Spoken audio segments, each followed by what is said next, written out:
girl. If you didn't know, some of you know Melissa. She used to be a stand-up comic, and I can see why now. So here's to wiping our canvases clean every now and then and starting over, right?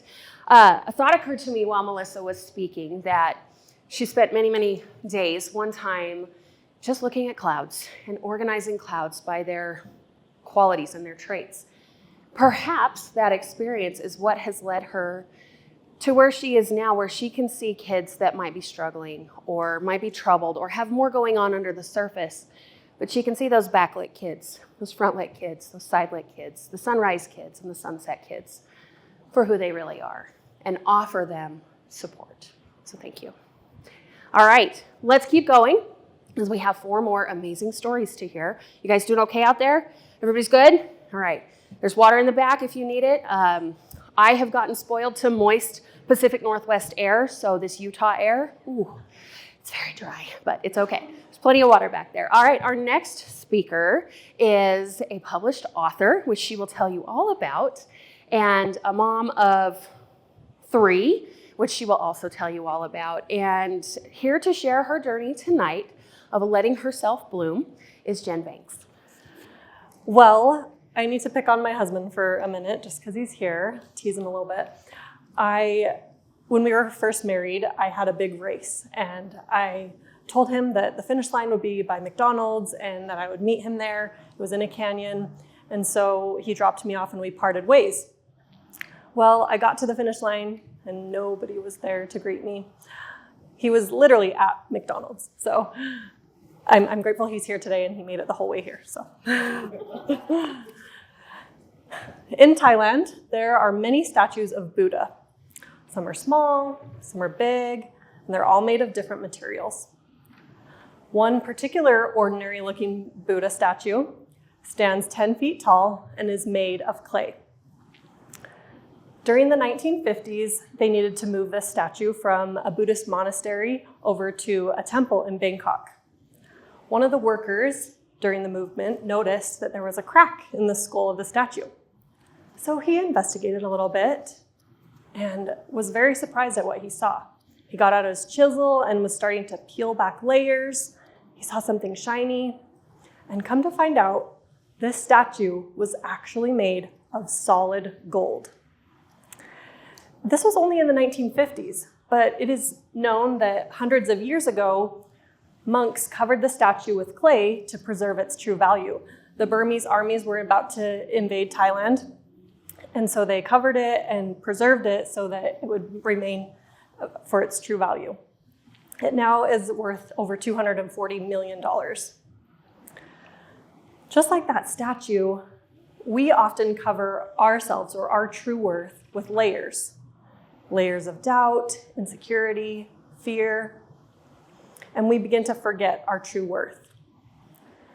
Sometimes we identify with those layers and begin to believe that that's our true nature, when really our true value is always within us. It's just waiting for us to embrace it. When I was 12 years old, I wanted to be a cheerleader. At that age, you didn't have to you didn't have to try out. All you had to do was sign up and you were automatically on the team.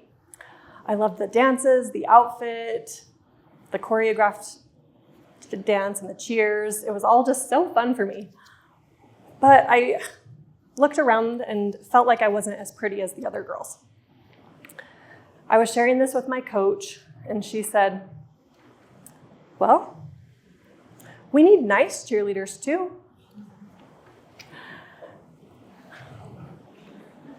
It was as if she was affirming that I wasn't the pretty one. I wasn't as pretty as the other girls, just like I had worried about. She was saying that my worth was in being the nice one. And when we use the opinions of others to decide what we're worth, that's called using our derived lens. This lens is circumstantial. It's based on who we're with, what we're doing, what other people think, and it's not our true worth. It's just the appearance of maybe those layers, just like the Buddha. When we're using our inherent lens, we remember our inherent worth, our inherent value, that solid gold within us. This is our identity, and we were born with our worth. It doesn't increase, it doesn't decrease, it's always there. I want you to take a moment and close your eyes and think about your identity, your core. It's easy to forget who we are sometimes, especially when we identify with those layers or we try to see ourselves as other people see us. Sometimes it takes challenges, adversity, a life change, a decision, or a realization, just like that crack in the statue, to sort of peel back those layers and to reveal more of who we truly are. A few years later, after that cheerleading choice, I took the dreaded ACT. Many of you know this is a standardized test to apply to colleges. And I needed a certain score, 27, in order to get a scholarship that would pay for more than half of my tuition. On the day of the test, I went in and I had studied, but I didn't really know what to expect. And so I took the test and I got a 24. So I recommitted, I studied, I got some books from the library to help me, and I took it again, and I got a 25. I knew that that's not what I wanted, so I studied again, and I had started this process in my junior year, so I knew I had a little bit more time to work on it. I took it again, and I got a 26. So close.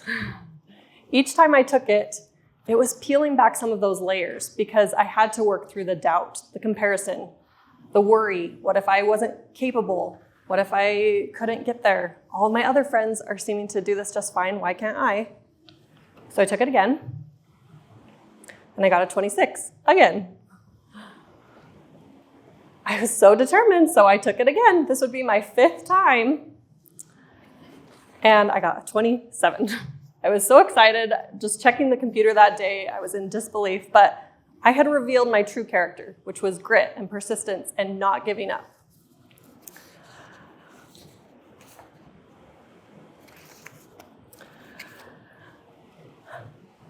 After I had my second child, I wanted to lose the baby weight. It hadn't come off as easily as with my first child. And so I decided to hire a personal trainer. And with her, I was able to lose 50 pounds. And so I felt pretty good about life. I said, okay, I know how to do this. I can do this with all my next children. I didn't want to wait until I had all my children before getting fit or working on my health.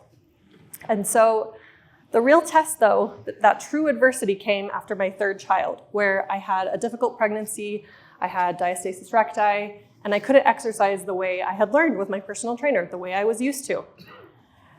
And so I still haven't lost the 50 pounds that I had lost before. And so that has been the real challenge, to think about my worth and to realize that I'm still myself. I'm still that gold interior, even if I have extra weight or extra whatever. It doesn't mean anything about my true nature. Another lesson I've had to learn is that my worth is not on my accomplishments. It's not based on what I can do in a day. I tend to pile things on my to-do list. Maybe you can relate. I add so many things, and when I have free time, I fill it with more. And it took a really long time, and I'm still working on it, but I had to learn that my worth is in being and not doing. Maybe there are things that you base your worth on that are external or having to do with your derived lens. Again, with my busyness, I'm kind of just like a kid in the candy store. There's so many things I want to try and do and be and eat and have, but just like a diet of candy isn't sustainable, a life filled with busyness isn't sustainable. I became overwhelmed, depleted, exhausted, and I realized that I had breadth in life, but not depth. I had to learn about boundaries, saying no, and that saying no to something often means saying yes to something better. A layer of doubt and fear that I removed was in preparation for writing my book. I wrote my book in a week in April this past year, 2024. The publisher that I worked with, that's one of her signature specialties, is taking you on an author adventure. And I went to the Muir Woods in California to write this book. What people don't see, though, is that it was 8 years in the making, 8 years of peeling back these layers, deciding I'm good enough and worthy to write a book or to be an author, and that it was longer than just a week. You know, it was working through all of those things that come up as we are human and as we compare ourselves to others and as we just have that self-doubt. I believe in the law of attraction and manifesting. Around this time of year, October, November, is when I really love to make my New Year's resolutions. I think it's because of the change of the seasons, or my birthday's in November as well, that just feels like a new, fresh start. So last year, at this time, I said, I'm going to write a book in 2024. And I claimed it. 2 weeks into January is when I met my publisher, and things just started falling into place. So I know that if you put in the work, you have the vision, you claim something, you claim your true worth, your true identity, you can make it happen. Growing up, I didn't always take no for an answer, and I know for a fact this gave my mom grief. But right now it's my greatest superpower, because I am able to say my own yeses and to make it happen. I've always wanted a tattoo for as long as I can remember. But due to religious upbringing and conditioning and things I'd been taught, I didn't even want to draw on myself because I didn't think that it was the right thing to do. But in 2024, I claimed that dream as well. I decided to get a tattoo the day I finished writing my book, and it was in California. And my publisher was driving us all back to the airport to fly home.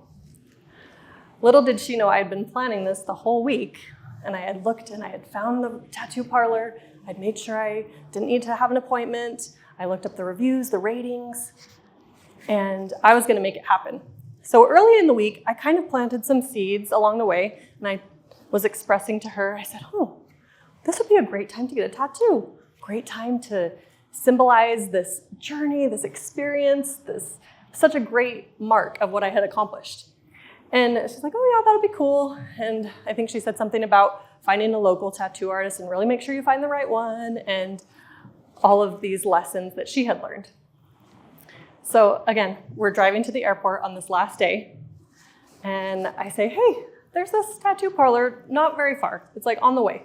We still have a little while before our flight. Let's go there. And she said, I don't know about this. Well, luckily it was in San Francisco, Fisherman's Wharf, and we were going there anyway. She wanted to show us this pearl shop where they actually get pearls from the ocean and you can buy them. And so then right next door was Cleopatra Inc. And so we walked in. Oh, okay, I just told the story wrong. We were along the wharf, but yeah, so she was driving us, and I suggested that we go here. And more hesitation was coming up for her. She had some layers going on. And she said, are you sure you want to do this? What if your family gets mad at me? All of these sorts of fears and questions. And I said, you can drop me off here and I'll walk, but I'm going to get a tattoo. And so I was not taking no for an answer.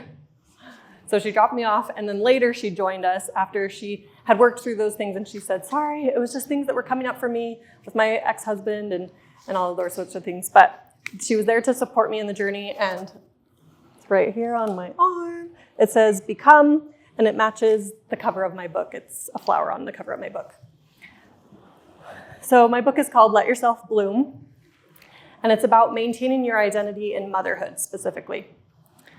When I was pregnant with my oldest child, I had seen a lot of women who seemed unsure of what to do with themselves when their kids went into school or when they were empty nesters.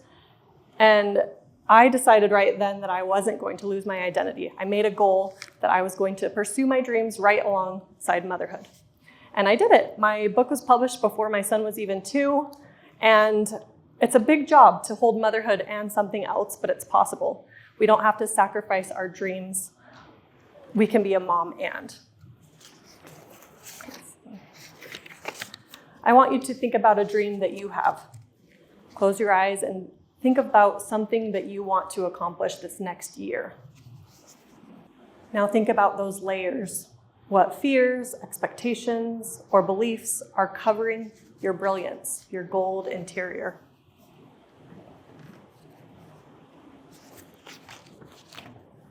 Each day we have a choice to peel back the layers or to leave them in place and continue to use our derived lens to see the world. These layers can make us feel trapped and stuck. And life doesn't just happen. It's a choice. Step by step, layer by layer, to reclaim your identity and become the person you were always meant to be. So tonight, I encourage you to reclaim your identity, reclaim your dreams, peel back those layers, and live a life filled with less pressure, less doubt, less fear, and a life filled with more of the gold that truly matters, because you are golden.